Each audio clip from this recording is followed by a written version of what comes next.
ਇਹ ਹੈ ਸਿੰਗਾਪੁਰ, ਦੁਨੀਆ ਦਾ ਚੌਥਾ ਅਮੀਰ ਤਰੀਨ ਕੰਟਰੀ ਜਿਸ ਦਾ ਇਨਫਰਾਸਟ੍ਰਕਚਰ ਅਤੇ ਟੈਕਨੋਲੋਜੀ ਪੂਰੀ ਦੁਨੀਆ ਲਈ ਮਿਸਾਲ ਹਨ। ਸਾਊਥ ਈਸਟ ਏਸ਼ੀਆ ਦਾ ਫਾਈਨੈਂਸ਼ੀਅਲ ਹੱਬ ਅਤੇ ਦੁਨੀਆ ਦੀ ਸਭ ਤੋਂ ਘੱਟ ਕਰਪਟ ਕੰਟਰੀ। ਸਿੰਗਾਪੁਰ ਦੇ ਲੋਕ ਪੂਰੀ ਦੁਨੀਆ ਵਿੱਚ ਸਭ ਤੋਂ ਜ਼ਿਆਦਾ ਐਜੂਕੇਟਡ, ਹੈਲਥੀ ਅਤੇ ਪ੍ਰੋਡਕਟਿਵ ਮੰਨੇ ਜਾਂਦੇ ਹਨ। ਲੇਕਿਨ ਅੱਜ ਤੋਂ ਜੇਕਰ ਪਿੱਛੇ ਚਲੇ ਜਾਈਏ ਤਾਂ 1965 ਵਿੱਚ ਜਦ ਮਲੇਸ਼ੀਆ ਨੇ ਸਿੰਗਾਪੁਰ ਨੂੰ ਖੁਦ ਨਾਲ ਅਲੱਗ ਕੀਤਾ ਸੀ ਤਾਂ ਉਸ ਵਕਤ ਸਿੰਗਾਪੁਰ ਦੀ 80% ਦੀ ਆਬਾਦੀ ਗਰੀਬੀ ਰੇਖਾ ਵਿੱਚ ਸੀ। ਕਰੀਬ 70% ਲੋਕ ਗਰੀਬ ਬਸਤੀਆਂ ਵਿੱਚ ਰਹਿੰਦੇ ਸਨ। ਓਪੀਐਮ ਦਾ ਨਸ਼ਾ ਯਾਨੀ ਅਫੀਮ ਆਮ ਸੀ ਅਤੇ ਬੇਰੁਜ਼ਗਾਰੀ ਇੰਨੀ ਸੀ ਕਿ ਲੋਕ ਚੰਦ ਪੈਸੇ ਲਈ ਇੱਕ ਦੂਜੇ ਦੀ ਜਾਨ ਵੀ ਲੈਣ ਨੂੰ ਤਿਆਰ ਹੁੰਦੇ ਸਨ ਅਤੇ ਇਵੇਂ ਲੱਗਦਾ ਸੀ ਕਿ ਇਹ ਗਰੀਬੀ, ਵਾਇਲੈਂਸ ਅਤੇ ਕਰਪਸ਼ਨ ਸਿੰਗਾਪੁਰ ਦਾ ਮੁਕੱਦਰ ਹੈ। ਅਤੇ ਫਿਰ ਕਿਵੇਂ ਇੰਨਾ ਵੱਡਾ ਬਦਲਾਅ ਕਿਵੇਂ ਆਇਆ, ਕਿਵੇਂ ਛੋਟਾ ਜਿਹਾ ਆਈਲੈਂਡ ਇੰਨਾ ਅਮੀਰ ਅਤੇ ਰਹਿਣ ਲਈ ਸੇਫੈਸਟ ਕੰਟਰੀ ਬਣ ਗਿਆ। ਫੈਕਟ ਬਾਈ ਸੁਖਦੀਪ ਦੀ ਇਸ ਵੀਡੀਓ ਵਿੱਚ ਅਸੀਂ ਸੁਣਾਉਣ ਜਾ ਰਹੇ ਹਾਂ ਸਿੰਗਾਪੁਰ ਦੀ ਟ੍ਰਾਂਸਫਾਰਮੇਸ਼ਨ ਸਟੋਰੀ ਤੇ ਕਿਵੇਂ ਇੱਕ ਆਦਮੀ ਨੇ ਪੂਰੀ ਕੰਟਰੀ ਦੀ ਤਕਦੀਰ ਨੂੰ ਬਦਲ ਕੇ ਰੱਖ ਦਿੱਤਾ। 19ਵੀਂ ਸਦੀ ਵਿੱਚ ਇੱਕ ਬਹੁਤ ਹੀ ਤਾਕਤਵਰ ਕੰਪਨੀ ਸੀ ਜਿਸ ਦੀ ਆਪਣੀ ਫੌਜ ਸੀ ਅਤੇ ਪੂਰੀ ਦੁਨੀਆ ਦੇ 20% ਦੀ ਆਬਾਦੀ ਉਸ ਦੀ ਜ਼ਮੀਨ ਉੱਤੇ ਰਹਿੰਦੀ ਸੀ। ਉਸ ਕੰਪਨੀ ਦਾ ਨਾਮ ਸੀ ਬ੍ਰਿਟਿਸ਼ ਈਸਟ ਇੰਡੀਆ ਕੰਪਨੀ। ਇਹ ਕੰਪਨੀ ਪੂਰੀ ਦੁਨੀਆ ਵਿੱਚ ਸਮੁੰਦਰ ਦੇ ਜ਼ਰੀਏ ਟ੍ਰੇਡ ਕਰਦੀ ਸੀ ਅਤੇ ਇੱਥੋਂ ਹੀ ਆਪਣਾ ਸਾਰਾ ਪ੍ਰੋਫਿਟ ਕਮਾਉਂਦੀ ਸੀ। ਇਹ ਉਹੀ ਈਸਟ ਇੰਡੀਆ ਕੰਪਨੀ ਹੈ ਜਿਸ ਨੇ ਪੂਰੀ ਇੰਡੀਆ ਉੱਤੇ ਰਾਜ ਕਰ ਲਿਆ ਸੀ।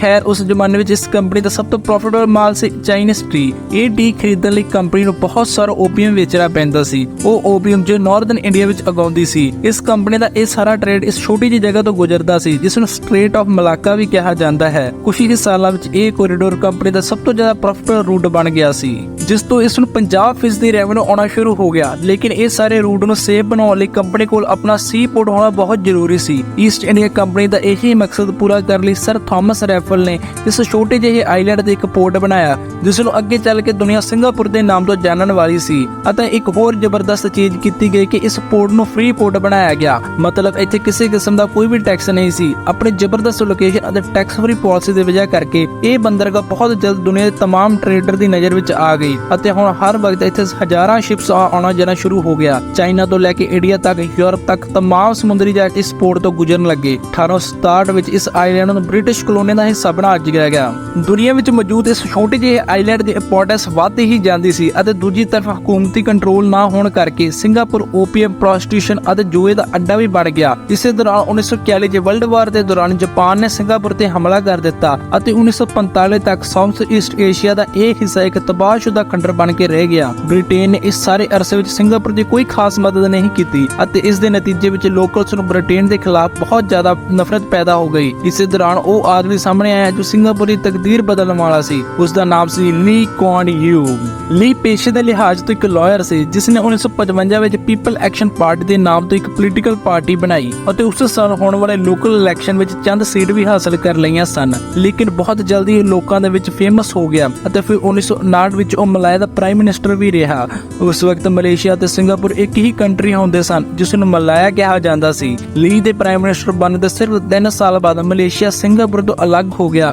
ਇਸ ਸੈਪਰੇਸ਼ਨ ਦੀ ਵਜ੍ਹਾ ਉਹੀ ਐਥਿਕਸ ਅਤੇ ਰਿਲੀਜੀਅਸ ਬੈਕਗ੍ਰਾਉਂਡ ਸੀ ਜਿਨ੍ਹਾਂ ਦੀ ਵਜ੍ਹਾ ਕਰਕੇ ਸਬ ਕੰਟੀਨੈਂਟ 1947 ਵਿੱਚ ਡਿਵਾਈਡ ਹੋਇਆ ਸੀ। ਇਸ ਬਟਵਾਰੇ ਤੋਂ ਬਾਅਦ ਲੀ ਦੀਆਂ ਮੁਸ਼ਕਲਾਂ ਬਹੁਤ ਵੱਧ ਗਈਆਂ। ਉਸ ਦੇ ਸਾਹਮਣੇ ਐਵੇਂ ਦੀ ਕੌਮ ਸੀ ਜਿਸ ਦੀ ਕੋਈ ਪਹਿਚਾਣ ਨਹੀਂ ਸੀ, ਜੋ ਗਰੀਬੀ ਵਿੱਚ ਡੁੱਬੇ ਹੋਏ ਸੀ, ਜਿਨ੍ਹਾਂ ਦੇ ਕੋਲ ਕਰਨ ਨੂੰ ਕੋਈ ਕੰਮ ਵੀ ਨਹੀਂ ਸੀ, ਪੜ੍ਹਾਈ ਨਹੀਂ ਸੀ ਅਤੇ ਰਹਿਣ ਨੂੰ ਘਰ ਵੀ ਨਹੀਂ। ਲੀ ਆਪਣੀ ਕੌਮ ਨੂੰ ਇਸ ਦਲਦਲ ਵਿੱਚੋਂ ਕੱਢਣ ਲਈ ਕਿਸੇ ਵੀ ਹੱਦ ਤੱਕ ਜਾ ਸਕਦਾ ਸੀ, ਚਾਹੇ ਇਸ ਦੇ ਲਈ ਉਸ ਨੂੰ ਕਿੰਨੀ ਵੀ ਸਖਤੀ ਕਰਨੀ ਪਵੇ। ਸਭ ਤੋਂ ਪਹਿਲਾਂ ਲੀ ਦੀ ਗਵਰਨਮੈਂਟ ਨੇ ਦੰਗੇਬਾਜ਼ਾਂ ਨੂੰ ਖਤਮ ਕਰਨ ਲਈ ਫ੍ਰੀ ਸਪੀਚ ਨੂੰ ਬੈਨ ਕੀਤਾ। ਪ੍ਰੋਟੈਸਟ ਕਰਨਾ, ਵਾਇਲੈਂਸ ਕਰਨਾ ਤੇ ਡਰੱਗ ਯੂਜ਼ ਕਰਨ ਵਾਲਿਆਂ ਨੂੰ ਖੌਫਨਾਕ ਸਜ਼ਾਵਾਂ ਦਿੱਤੀਆਂ ਗਈਆਂ। ਜੋ ਵੀ ਗਵਰਨਮੈਂਟ ਦੇ ਖਿਲਾਫ ਬੋਲਦਾ ਉਸ ਤੇ ਕੇਸ ਕਰ ਦਿੱਤਾ ਜਾਂਦਾ।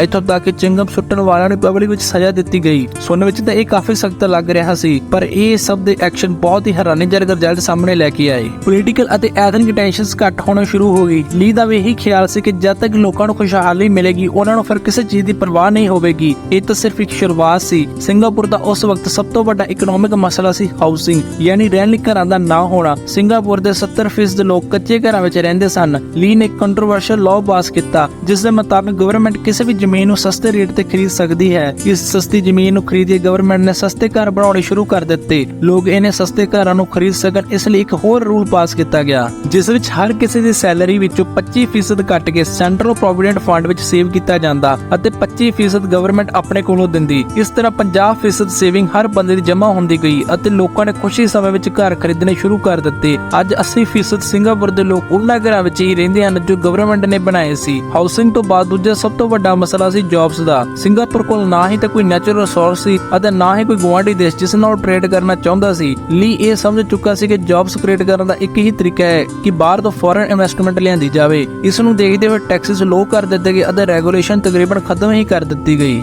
ਬਲਕਿ ਸਿੰਗਾਪੁਰ ਗਵਰਨਮੈਂਟ ਨੇ ਇੱਥੋਂ ਤੱਕ ਅਨਾਉਂਸ ਕਰ ਦਿੱਤਾ ਕਿ ਬਾਹਰ ਤੋਂ ਆਉਣ ਵਾਲੀ ਕਿਸੇ ਵੀ ਕੰਪਨੀ ਤੋਂ ਪਹਿਲੇ 10 ਸਾਲ ਤੱਕ ਕੋਈ ਟੈਕਸ ਨਹੀਂ ਲਿਆ ਜਾਵੇਗਾ। ਫੋਰਨ ਕੰਪਨੀਆਂ ਸਿੰਗਾਪੁਰ ਵਿੱਚ ਆਉਣਾ ਸ਼ੁਰੂ ਹੋ ਗਈਆਂ ਅਤੇ ਕੁਝ ਹੀ ਸਾਲਾਂ ਵਿੱਚ ਵੱਡੀਆਂ ਕੰਪਨੀਆਂ ਨੇ ਆਪਣੇ ਹੈੱਡ ਆਫਿਸ ਸਿੰਗਾਪੁਰ ਵਿੱਚ ਖੋਲ੍ਹਣ ਲੱਗ ਪਈਆਂ। 10 ਸਾਲਾਂ ਵਿੱਚ ਸਿੰਗਾਪੁਰ ਵਿੱਚ ਅਨਪਲਾਇਮੈਂਟ 0 ਹੋ ਗਈ ਅਤੇ ਗਰੋਥ ਰੇਟ 13% ਤੱਕ ਪਹੁੰਚ ਗਿਆ। ਦੂਸਰੀ ਹੀ ਤਰਫ ਸਰਕਾਰੀ ਦਫ਼ਤਰਾਂ ਵਿੱਚ ਕਰਪਸ਼ਨ ਖਤਮ ਕਰਨ ਲਈ ਸਖਤ ਲਾਜ਼ ਇੰਟਰੋਡਿਊਸ ਕੀਤੇ ਗਏ। ਕਰਪਸ਼ਨ ਦੇ ਜੁਰਮ ਵਿੱਚ ਫਾਂਸੀ ਦੀ ਸਜ਼ਾ ਤੱਕ ਦਿੱਤੀ ਗਈ ਅਤੇ ਦੂਸਰੀ ਤਰਫ ਸਰਕਾਰੀ ਦਫ਼ਤਰਾਂ ਦੇ ਅਫਸਰਾਂ ਦੀ ਸੈਲਰੀ 10 ਗੁਣਾ ਵਧਾ ਦਿੱਤੀਆਂ ਗਈਆਂ। ਪੂਰੀ ਦੁਨੀਆ ਵਿੱਚ ਗਵਰਨਮੈਂਟ ਸਰਵੈਂਟ ਦੀ ਇੰਨੀ ਸੈਲਰੀ ਨਹੀਂ ਜਿੰਨੀ ਸਿੰਗਾਪੁਰ ਵਿੱਚ ਹੈ। ਇਸੇ ਦਾ ਨਤੀਜਾ ਇਹ ਹੋਇਆ ਕਿ ਅੱਜ ਸਿੰਗਾਪੁਰ ਪੂਰੀ ਦੁਨੀਆ ਵਿੱਚ ਸਭ ਤੋਂ ਘੱਟ ਕਰਪਟ ਕੰਟਰੀ ਹੈ ਅਤੇ ਇਸੇ ਲਈ ਇਨਵੈਸਟਰ ਦਾ ਕੌਨਫੀਡੈਂਸ ਜ਼ਿਆਦਾ ਹੋਣ ਕਰਕੇ ਵੱਡੀਆਂ ਕੰਪਨੀਆਂ ਉੱਥੇ ਆਸਾਨੀ ਨਾਲ ਇਨਵੈਸਟ ਕਰਦੀਆਂ ਹਨ। ਇਸ ਦੇ ਇਲਾਵਾ ਲੀ ਇਹ ਜਾਣਦੇ ਸਨ ਕਿ ਸਭ ਤੋਂ ਕੀਮਤੀ ਰਿਸੋਰਸ ਹੈ ਹਿਊਮਨ ਕੈਪੀਟਲ ਅਤੇ ਉਸ ਨੂੰ ਡਿਵੈਲਪ ਕਰਨ ਲਈ ਉਸਨੇ ਟੈਕਨੀਕਲ ਸਕੂਲ ਬਣਾਏ ਅਤੇ ਫੋਰਨ ਕੰਪਨੀਆਂ ਤੋਂ ਭਾਰੀ ਕੀਮਤ ਅਦਾ ਕੀਤੀ ਕਿ ਉਹ ਸਿੰਗਾਪੁਰ ਦੇ ਲੋਕਾਂ ਨੂੰ ਟ੍ਰੇਨ ਕਰਨ।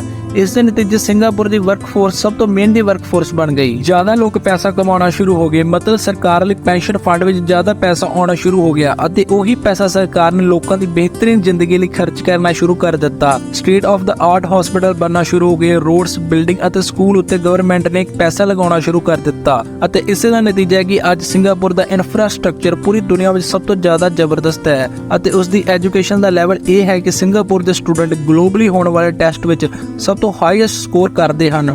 1980 ਤੋਂ ਬਾਅਦ ਸਿੰਗਾਪੁਰ ਨੇ तमाम ਮਾਰਕੀਟ ਵਿੱਚ ਆਪਣੀ ਜਗ੍ਹਾ ਬਣਾਉਣੀ ਸ਼ੁਰੂ ਕਰ ਦਿੱਤੀ ਸੀ, ਜਿਵੇਂ ਕਿ petrochemicals, pharmaceutical, advanced computer components, ship buildings, chemical manufacturing ਅਤੇ ਇਸ ਦੇ ਇਲਾਵਾ ਬੇਸ਼ੁਮਾਰ ਇੰਡਸਟਰੀ।